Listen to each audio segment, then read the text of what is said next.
지난 10일 동안 경기도의 도움을 받아서 이탈리아 성지순례를 잘 다녀왔습니다. 가는 날 오는 날 빼면 8일 동안 이탈리아의 전국을 이렇게 순회하면서 베드로의 무덤, 또 사도 바울의 참수당하는 그 장소, 또 요한의 무덤이 있는 곳, 그래서 예수 그리스도의 제자들의 그 흔적들이 있는 곳들을 방문하게 되고, 또 초대교회 성도들의 그런 신앙의 흔적들을 볼 수 있어서 너무나 귀한 자리였습니다. 25년 전에 2000년에 제가 한번 방문했었는데, 그때는 로마와 폼페이만 갔었는데, 이번에 다른 지역까지 가면서 생각했던 것보다 훨씬 더 많은 은혜를 받게 되고, 또 목회와 또 설교하는 데 많은 도움을 받게 됐습니다. 그리고 이번 성지순례를 하면서 또 다른 보너스가 하나가 있는데, 그것은 뭐냐면 세계 최고의 예술가들이 거닐었던 그 땅들을 밟으며 그 예술가들의 작품을 사진으로 보는 것이 아니라 실물을 직접 볼 수 있는 그런 기쁨도 맛볼 수 있어서 너무나 좋았습니다. 특별히 여러 도시 중에서도 르네상스의 발상지인 피렌체를 방문하고 또 피렌체를 돌아봤던 것들이 아직도 많은 기억에 있습니다. 이 사진은 미켈란젤로 언덕에서 피렌체 이 도시를 내려다보는 사진입니다. 제가 찍은 사진인데 대성당이 있고 또 단테가 고백했던 다리도 있고, 이 피렌체는 지금 한 32만 명 정도 그렇게 사는 동네인데 박물관만 100개가 있다고 합니다. 그만큼 예술의 도시예요. 이 피렌체에서 태어난 수많은 세계적인 거장들, 예술가들이 있고요. 지금도 피렌체 출신의 많은 예술가들이 지금도 활발히 활동을 하고 있다고 그렇게 전해지고 있습니다. 특별히 피렌체라는 도시는 우리 단테라는 작가를 잘 알잖아요. 신곡 쓴 단테 신곡, 그 단테의 고향이기도 합니다. 그리고 이 피렌체는 르네상스의 3대 거장인 미켈란젤로라든가 다빈치라든가 그 다음에 라파엘로 같은 이 사람들이 르네상스의 3대 거장인데, 이 세 사람이 같은 시대 같은 곳에서 살았다고 해요. 그래서 그 땅을 밟으면서 야, 이게 미켈란젤로가 걸었던 땅이구나, 이게 다빈치가 걸었던 땅이구나, 이게 바로 라파엘로가 걸었던 땅이구나, 그렇게 생각하니까 훨씬 더 감동이 되고, 또 그들이 만든 그림들, 작품들, 조각들 이런 것들을 직접 보면서 참 감사하다 그런 생각을 했어요. 이 거장 중에서 특별히 라파엘로는 자신의 인생의 목적을 이렇게 고백하고 있어요. 그림을 그리는 것이야말로 나의 인생이다. 또 다른 거장인 미켈란젤로는 자신의 삶의 목표를 나는 건축을 하기 위해서 태어난 사람이다 이렇게 말했어요. 그림 그리는 것이야말로 나의 인생이다. 건축을 위해서 태어났다.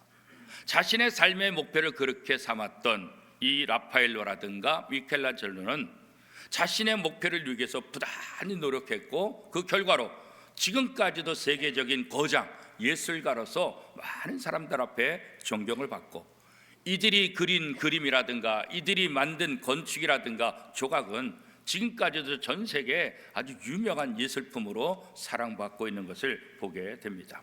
그렇습니다. 사람은 누구나 인생의 목표가 필요합니다. 이 인생의 목표를 갖고 있는 것, 이것은 굉장히 중요합니다. 만약에 인생의 목표, 목적 없이 삶을 산다고 한다면 바다에 표류하는 배와 같을 것이다. 어디로 가야 될지 모르는 것, 방향도 잃어버리고 목적도 잃어버리면, 그러면 그건 굉장히 불쌍한 인생이 될 수밖에 없다는 거죠. 누구나 다 이런 삶의 목적이 그래서 다 필요한 거죠. 그런데 오늘 종료주일을 맞이하면서 우리가 생각해 봐야 될 것은, 우리 삶의 목적도 중요하지만 예수님이 이 땅에 오신 목적이 무엇인가, 그것을 살펴보는 것은 굉장히 중요합니다. 예수님은 이 땅에 오셔서 삶을 사시면서 자신의 목표가 무엇인지를 말씀을 통해서 여러 군데 설명을 하고 있습니다. 특별히 요한복음 10장 10절 11절 말씀에 보면 이렇게 말하고 있습니다. 내가 온 것은 양으로 생명을 얻게 하고 더 풍성히 얻게 하려는 것이라. 나는 선한 목자라. 선한 목자는 양들을 위하여 목숨을 버리거니와. 예수님이 이 땅에 오신 목적은 양들을 더 풍성하게 여겨서, 그래서 자신이 선한 목자가 되는데, 선한 목자로서 양들을 풍성하기 위해서 내 생명까지도 걸면서 이 선한 목자의 사역을 감당하는 삶을 살겠노라, 이렇게 말씀하고 있어요. 또 다른 본문 마태복음 20장 28절에서 보면, 인자에 온 것은 섬김을 받으려 함이 아니라 도리어 섬기려 하고 자기 목숨을 많은 사람의 대속물로 주려 함이니라. 예수님이 이 땅에 오신 것은 인간들의 죄를 대속하기 위한 대속물로 자기 자신을 드리기 위해서 이 땅에 오셨다. 그래서 예수님은 이 땅에서 자신의 삶의 목적이 무엇인지 알았기 때문에 이것을 감당하기 위해서 묵묵히 십자가의 길을 걸어갈 수 있었다라고 성경은 기록하고 있습니다. 고대 히브리 사람들의 관점에서 이 나귀는 어떤 특징일까? 순종과 겸손을 상징하는 동물이에요. 나귀 사진을 한번 보셔요. 이 나귀 사진을 보게 되면 가냘프잖아요, 연약하잖아요, 그렇죠? 만약에 사람들이 나귀를 탔다고 한다면 이 나귀 탄 모습이 굉장히 우스꽝스러울 거예요, 그렇죠? 적어도 말을 타야 멋있지, 그렇잖아요? 왕이 돼가지고 저 어린 나귀 새끼를 탄다고 한다면 사람들에게 웃음거리, 조롱거리밖에 되지 않을 거예요. 이 나귀는 순종과 겸손을 상징하는 동물. 이 나귀는 자기 주인의 구유에서만 먹이를 먹는다는 거예요. 다른 사람의 구유에서는 절대로 먹이를 먹지 않는다는 거예요. 그래서 이 나귀는 자기 주인에게만 순종하는 짐승으로 상징을 하고 있어요. 이게 이제 고대 히브리 사람들의 생각 속에서 나귀는 바로 겸손하고 그 다음에 순종적인 짐승이다, 이렇게 이제 평가를 하죠. 성경에도 기록이 돼 있어요. 이사야 1장 3절 말씀에 보면, 소는 그 임자를 알고 나귀는 그 주인의 구의를 알건만은 이스라엘은 알지 못하고 나의 백성은 깨닫지 못하는도다.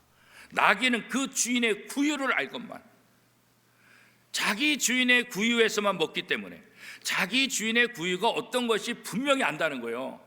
그런데 이스라엘 백성들은 자기의 주인이신 하나님을 알지 못하는 거예요. 그 하나님을 떠나는 거예요. 그 하나님을 믿지 못하는 거예요. 나귀도 자기 주인의 구유를 아는데 어떻게 이스라엘 백성들이 자기의 주인이신 하나님을 알지 못하느냐, 그런 말 아니겠어요, 그렇죠? 여러분 한번 생각해 보세요. 왕이 겸손할 필요가 있을까요? 왕은 겸손할 필요가 없어요, 그렇죠? 요즘의 대통령들, 요즘의 지도자들은 겸손이 필요하죠, 그렇죠? 그러나 고대 시대 왕에게 있어서는 겸손이 필요하지 않아요. 왕은 겸손할 이유가 없어요. 왕은 막강한 권력을 가지고 백성을 다스리는 그런 상징이 있는 거지, 왕이 겸손할 이유는 전혀 없다고요, 그렇죠? 그런데 오늘 본문 스가랴 9장 9절 말씀에 보면 어떻게 말씀하고 있습니까? 9장 9절 우리 한 목소리를 같이 한번 읽어보겠습니다. 시온에 따라 크게 기뻐할지어다, 예루살렘에 따라 즐거이 부를지어다. 보라, 내 왕이 내게 임하시나니 그는 공의로우시며 구원을 베푸시며 겸손하여서 나귀를 타시나니 나귀의 작은 것 곧 나귀 새끼니라. 스가랴 9장 9절에 보면 왕이 겸손한 모습을 보이는데 그 겸손한 모습은 뭐냐? 바로 나귀를 탄다, 그렇게 말씀하고 있어요. 그래서 하나님, 이 나귀를 탄 겸손한 왕은 어떤 의미냐? 사람에게 겸손한 왕이 아니라 누구에게 겸손한 왕이요? 하나님께 겸손한 왕이다, 그런 거예요. 하나님께 겸손한 왕, 이건 도대체 뭘 말할까? 이 말씀을 이해하려고 한다면 이스라엘 백성들이 바벨론 포로 생활할 때 그 생각을 우리가 다시 한번 돌려봐야 돼요. 주전 586년에 이스라엘은 바벨론에서 멸망당하죠. 세 차례 포로로 끌려가게 되고 멸망당하게 되고, 그렇죠? 물론 이미 북왕국 이스라엘은 주전 722년에 아수르에서 멸망당해요. 그리고 주전 586년에 이 바벨론에서 남왕국 유다가 멸망을 당해요. 근데 그 당시 고대 사회 속에서 전쟁은 어떤 거냐? 사람과 사람과의 전쟁이라고 생각하지 않은 거예요. 고대 사람들은 자신의 나라, 자신이 믿고 있는 신을 의지하는 거예요. 그러니까 고대 사람들에게 있어서 전쟁은 뭐냐면 사람과 사람의 전쟁이 아니라 우리가 믿는 신과 저 나라가 믿는 신들, 신과 신의 전쟁이다, 이런 생각을 갖고 있는 거예요. 그죠? 그런데 지금 이스라엘 백성들이 바벨론에게 침략을 당하고 져서 바벨론의 포로로 붙잡혀가게 된 거예요. 그죠? 너무 괴로운 거죠. 그런데 진짜 괴롭고 두려운 것은 바벨론의 포로로 붙잡혀간 것이 두려운 것이 아니라 우리가 지금까지 믿었던 전능하신 하나님, 그 하나님이 바벨론의 신 마르둑 신에게 졌다고 생각하니까 이게 더 비참한 거예요. 그럼 우리가 지금까지 뭐 믿어왔는가? 그죠? 우리가 믿는 하나님은 이렇게 연약한 하나님인가? 우리가 믿는 하나님은 바벨론의 신 마르둑보다도 이렇게 약한 왕인가? 그래서 우리가 이렇게 졌는가? 이런 생각을 하니까 하나님에 대한 존재를 부정하게 되고 하나님에 대해서 이게 뭐지? 그런 생각을 갖게 된다는 거죠. 그러니까 이 고대 전쟁에서는 신과 신들의 싸움이다, 이런 생각을 하게 된 거예요. 하나님만이 유일신이고 다른 신이 있다 할지라도 하나님은 더 강력한 신이어서 이 하나님이 우리를 지금까지 보호하셨다, 이렇게 생각했는데 아이고, 바벨론에게 진 거예요. 바벨론의 포로로 붙잡혀간 거예요. 이거 기가 막힌 것 아니겠어요? 그렇죠? 그게 더 마음이 아픈 거예요. 포로로 붙잡힌 것도 괴롭지만 우리가 믿는 신이 이렇게 연약한 신인가, 이거 생각할 때 더 마음이 아픈 거죠. 그런데 바벨론 포로 생활을 하면서 이들이 다시 한번 깨닫게 되는 거예요. 뭘 깨닫게 되는 거예요? 우리 하나님이 결코 마르둑 신보다 힘이 약해서 우리가 전쟁에서 진 것이 아니다. 우리의 하나님은 사라지시는 분이 아니라 우리의 하나님은 진짜 능력의 하나님이시다. 우리의 하나님은 지금도 살아계셔서 모든 것을 다스리시는 하나님이시다. 그러면 왜 우리가 졌을까? 이런 생각하게 되잖아요. 그죠?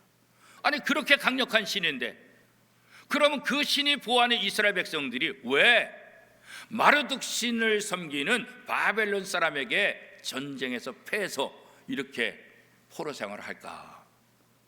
그 이유를 바벨론 포로 생활하면서 찾게 된 거예요. 그 이유는 뭐냐? 하나님이 약해서가 아니라는 거예요. 그건 우리 때문이다. 우리가 하나님의 말씀대로 살지 못하고, 우리가 하나님을 제대로 섬기지 못하고, 우리가 하나님 대신 우상을 섬긴 것 때문에 하나님이 우리를 징계하기 위해서 바벨론을 통해서 우리 민족을 침략하게 하고 우리가 포로 생활하게 되고 예루살렘과 예루살렘 성전이 파괴당한 것이다. 그러니까 하나님이 약해서가 아니다. 우리가 하나님 말씀대로 살지 못했기 때문에 하나님이 우리를 징계하신 것이다, 그런 거예요. 이런 생각을 갖게 되니까 마음속에 뭐가 오겠어요? 회개하기 시작하는 거예요. 하나님, 저희가 잘못했습니다. 저희가 하나님을 섬기지 못하고 다른 신을 섬기고 우상 숭배한 거 용서해 주세요. 이제 우리가 하나님 말씀대로 살았으면 얼마나 좋았을까요? 그러면서 하나님 앞에 기도하는 거예요. 뭐라고요? 하나님, 다시 한번 우리에게 기회가 주어진다고 한다면 다시 한번, 그때는 우리가 하나님 말씀에 철저히 순종하고 절대로 다른 신을 섬기지 않고 하나님만 바라보는 삶을 살겠습니다. 회개하면서 이런 간절한 마음을 갖게 되는 거예요. 지금 포로 생활하면서 이스라엘 백성들이 가만히 생각해 보니까 한 가지 아쉬운 점이 있어요. 그 아쉬운 점이 뭘까? 만약에 우리를 다스리는 왕이 하나님을 제대로 섬기는 모습을 보여줬다고 한다면, 그 왕이 백성들이 이방신을 섬기고 잘못된 길로 갔을 때 그거 아니다, 우리 하나님께로 가자, 바른 모델의 본을 보여줬다고 한다면 우리가 이런 일 당하지 않았을 것이다. 그 아쉬움이 있는 거야. 그래서 다시 한번 하나님께서 우리에게 기회를 주신다고 한다면, 우리가 다시 회복돼서 우리가 다시 왕을 세울 수 있다고 한다면 그때 왕은 겸손한 왕이었으면 좋겠다. 그래서 스가랴 9장 9절의 말씀을 이야기하고 있는 거예요. 겸손한 왕, 낙이 타시는 왕, 하나님 앞에 본을 보이는 그런 왕, 그런 왕이 세워져서 그런 왕을 통해서 우리가 하나님을 잘 섬기는 그런 나라, 그런 백성이 됐으면 좋겠다, 그런 생각을 갖게 된 거예요. 자, 이렇게 스가랴 선지자를 통해서 이런 말씀들을 갖고 있었는데, 예수님께서 이 땅에 오셔서 공생애를 시작하면서 예루살렘 성에 입성하는데 어떤 모습을 입성하는 거예요? 바로 이스라엘 백성들이 바벨론 포로 생활하면서 후회했던 것, 자신들이 원하는 왕의 모습, 스가랴가 예언했던 그 모습, 그 모습으로 예수님이 예루살렘 성에 입성하는 거예요. 그러니까 그 모습을 바라보고 많은 사람들이, 야, 이게 정말 구약에서 예언한 진짜 구원자가 오셨구나. 그래서 예수님을 환영하게 되는 거죠. 마태복음 21장 1절에서 5절 말씀입니다. 그들이 예루살렘에 가까이 가서 감람산 벳박에 이르렀을 때 예수께서 두 제자를 보내시며 이르시되, 너희는 맞은편 마을로 가라. 그리하면 곧 매인 나귀와 나귀 새끼가 함께 있는 것을 보리니 풀어 내게로 끌고 오라. 만일 누가 무슨 말을 하거든 주가 쓰시겠다 하라. 그리하면 즉시 보내리라 하시니, 이는 선자를 통하여 하신 말씀을 이루려 하심이라. 일렀으되 시온 딸에게 이르기를, 내 왕이 내게 임하나니 그는 겸손하여 나귀 곧 멍에 매는 짐승의 새끼를 탔도다 하라 하였느니라. 자, 예수님께서 입성하시는 모습을 마태가 이렇게 기록하고, 이 기록은 스가랴 9장 9절의 말씀을 인용해서 예수님께서 이 땅에 오실 때 어떤 모습으로 오셨는지를 하나씩 하나씩 잘 설명하고 있는 거죠. 오늘 종려주일을 맞이하면서 예수님께서 종려나무 가지의 그 환영을 받으며 예루살렘 입성했다, 이거 중요하죠. 그러나 이것보다 더 중요한 것은 뭐겠어요? 예수님이 어떤 목적을 가지고 이 예루살렘에 입성했느냐, 이게 더 중요한 거잖아요. 그렇죠? 수많은 사람들이 종려나무 가지를 흔들면서 자기 겉옷을 깔면서 예수님을 환영했잖아요. 그렇죠? 이 예수 그리스도의 이 모습은 어떤 모습일까요? 스가랴를 통해서 말씀하신 것, 어떤 모습이요?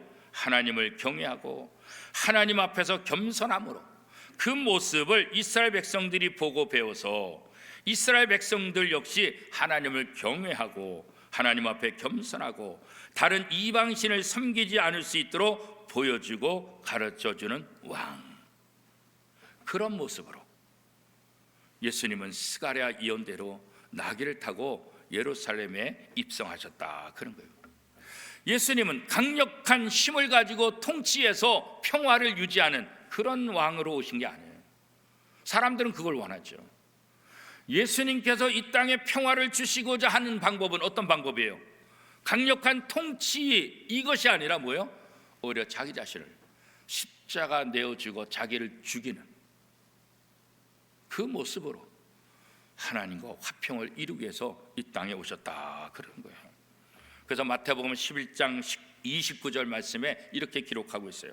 나는 마음이 온유하고 겸손하니 나의 멍에를 메고 내게 배우라. 그리하면 너희 마음이 쉼을 얻으리라. 예수님은 당신이 이 땅에 왕으로 오신 것 알아요.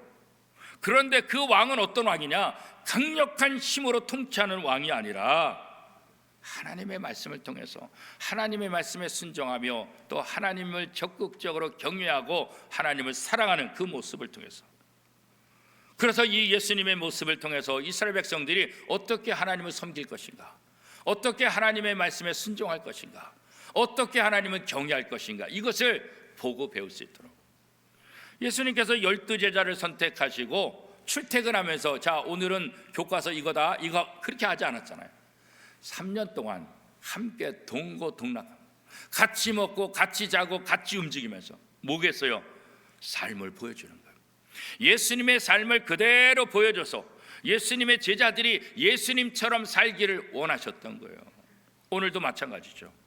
우리가 예수 그리스도를 믿는다고 한다면 예수 그리스도의 삶의 목적이 오늘 저와 여러분의 목적이 되어야 하는 거죠. 예수님께서 제자들에게 어떻게 하나님의 말씀에 순종하고 어떻게 하나님의 말씀대로 살며 어떻게 겸손한지 이 모습을 보여주신 것처럼, 거죠. 오늘 우리도 그런 삶을 살아야 되는 거예요. 예수님이 이 땅에서 온 마음과 뜻과 정성을 다해서 하나님을 사랑하고 섬기는 모습, 하나님 말씀 앞에 철저히 순종하는 그런 모습을 우리에게 보여주셨잖아요. 그죠? 오늘 우리도 마찬가지. 오늘 종려주일을 맞이하면서 주님께서 걸어가신 그 길을 묵상하면서 우리도 어떻게 하면 철저히 하나님의 말씀에 순종할까? 어떻게 하면 하나님의 말씀대로 살을까? 어떻게 하면 하나님을 존중하며 하나님을 경외하는 삶을 살 수 있을까? 우리가 그런 생각들을 해야 되는 거죠. 더 중요한 것은 지도자들의 역할이 굉장히 중요하죠. 그래서 목사의 역할이 중요하고 교회 장로님들의 역할이 중요한 거예요. 지금 이스라엘 백성들이 바벨론 포로 생활하면서 무슨 생각을 한 거예요? 우리에게는 지도자 왕이 우리에게 좋은 모델이 됐으면 우리가 이 고생하지 않았을 것이다, 이런 후회를 하고 있잖아요. 그렇죠? 여러분이 여러분의 자녀들에게 좋은 모델이 돼야 돼요. 여러분의 자녀들이 나중에 우리 아버지가, 우리 엄마가 우리에게 신앙생활을 잘하는 것을, 그 본을 좀 보여줬으면 내가 교회를 떠나지 않았을 텐데, 내가 신앙생활 제대로 했을 텐데, 우리 엄마가, 우리 아버지가 내게 그 본을 보여주지 못해서 내가 신앙생활 제대로 하지 못했다, 이런 후회를 하게 하면 안 되잖아요. 그죠? 우리 목사님이 좋은 본을 보여주지 못해서, 우리 교회 장로님들이 신앙생활을 어떻게 하는지 좋은 본을 보여주지 못해서 내가 신앙생활을 제대로 할 수 없었다, 이렇게 후회하는 사람이 있다고 한다면 얼마나 마음이 아프겠어요. 그죠? 우리 모두 다 예수 그리스도의 제자로서 주님이 걸어가신 그 길을 묵묵히 걸어가며 겸손한 자로 주님의 말씀을 사모하며 주님의 말씀에 순종하는 그 삶을 살아야 되지 않겠습니까? 우리가 이 땅에 살면서 모든 사람들이 다 삶의 목표가 있잖아요. 저마다 목표는 다 다르지만 목표는 다 있잖아요. 그죠? 다른 목표지만, 그죠? 삶의 방향이 있잖아요. 그죠? 그런데 우리의 삶의 목표는 무엇이어야 될까? 세상 사람들과 같은 그런 목표가 아니라 우리 그리스도인들에게 주어진 동일한 목표는 뭘까요? 주님을 닮아가는 거예요. 그죠? 주님이 걸어가시는 그 길을 걸어가는 거예요. 주님이 하나님의 말씀에 철저히 순종하고 하나님을 경외하며 하나님을 사랑하는 그 모습을 우리가 닮아가게 되는 거죠. 그죠? 그게 예수님의 삶의 목적이고 그것이 예수님을 따른 사람들의 삶의 목적이 되어야 하는 거죠. 낙이 타고 예루살렘의 성에 입성하시는 그 예수 그리스도예요. 그 모습을 바라보면서 오늘 나는 어떠한 삶을 살아야 될까? 그렇잖아요. 오늘 우리는 2024년 종료주일로 지키고 있잖아요. 그죠? 겸손과 순종의 상징인 나귀를 타고 예루살렘 성에 입성하시는 예수님, 그 수많은 사람들이 종려나무 가지를 흔들면서 환영했잖아요. 그죠? 그런데 며칠 지나지 않아서 예수를 십자가에 못 박아라, 예수를 십자가에 못 박아라 외친 사람들도 또 그 사람들 아니겠어요? 낙이 타고 입성하신 예수님을 아무리 환영한다 할지라도 예수님이 걸어가시는 그 길을 우리의 삶의 목표로 삼지 않으면 우리도 2000년 전 그 군중들과 같이 예수님을 떠날 수밖에 없을 거예요. 예수님을 환영하는 것이 중요한 것이 아니라 예수님이 걸어가시는 그 길을 나도 걸어가겠노라 결단하는 것, 부족하지만 그 길을 한 걸음 한 걸음 내딛는 것, 이것이 오늘 중요한 것 아니겠어요? 그죠?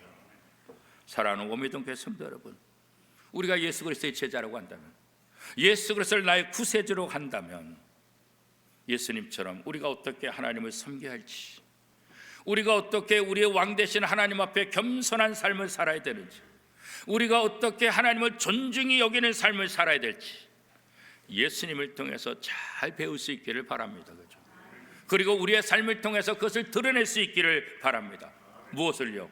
하나님을 경외하는 것, 하나님 앞에 겸손한 것, 하나님 앞에 철저히 순종하는 그 모습, 그것을 통해서 하나님과 하나님의 뜻을 온 세상에 드러내려고 하셨던 예수님처럼 우리의 삶을 통해서 하나님과 하나님의 나라가 우리의 자녀들에게, 우리의 이웃들에게, 우리의 직장 동료들에게, 하나님을 알지 못하는 사람들에게 전파되고 그 은혜 속에서 날마다 승리하는 복된 삶을 살아가는 저와 여러분의 삶이 될 수 있기를 축복합니다.